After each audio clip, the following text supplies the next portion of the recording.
बिस्मिल्लाहिर्रहमानिर्रहीम। अस्सलाम वालेकुम व्यूअर्स, कैसे हैं आप सब। उम्मीद करती हूँ सब खैरियत से होंगे। कमीज हो या साड़ी का ब्लाउज या कोई भी शर्ट, कोई भी साफ कपड़ा ऐसा हो, अगर आप पहनते हैं तो बगलों में पसीना आ जाता है, अंडर आर्म्स में पसीने की वजह से दाग पड़ जाते हैं, सारा कपड़ा धोना पड़ता है जो बहुत खराब लगता है।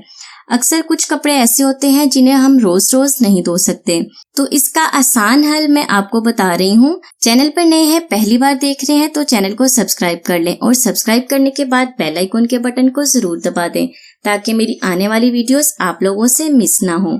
गर्मी की वजह से जब पसीना आता है ना, तो पसीने के जो दाग होते हैं वो अक्सर ये बाजू वाली जगह पर और कॉलर पर, गले वाली जगह पर बहुत बुरे लगते हैं। पसीने की वजह से दाग शर्ट पर पड़ जाते हैं, कॉलर पर, बाजुओं के नीचे अंडर आर्म्स वाली जगह पर ना शर्ट पर दाग पड़ जाते हैं और शर्ट बहुत ज्यादा खराब हो जाती है। इसका बहुत ही आसान हल जो आप लोगों के लिए लेकर हाजिर हुई हूँ। आपने करना ये है कि एक बर्तन में आपने थोड़ा सा पानी डाल लेना है और आपको चाहिए व्हाइट विनेगर, सफेद सिरका आपको चाहिए, थोड़ा सा इसमें डाल देंगे सफेद सिरका।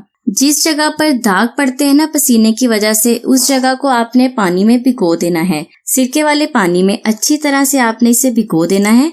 उसके बाद सिंपल पानी के साथ वॉश करके ड्राई कर लें। कपड़ों पर जो पसीने के दाग पड़ गए हैं ना, वो खत्म हो जाएंगे और दोबारा दाग भी नहीं पड़ेंगे। तो फ्रेंड्स, ये थी मेरी आज की रेमेडी। उम्मीद करती हूँ आपको पसंद आएगी। वीडियो को लाइक और शेयर जरूर करें। अल्लाह हाफिज।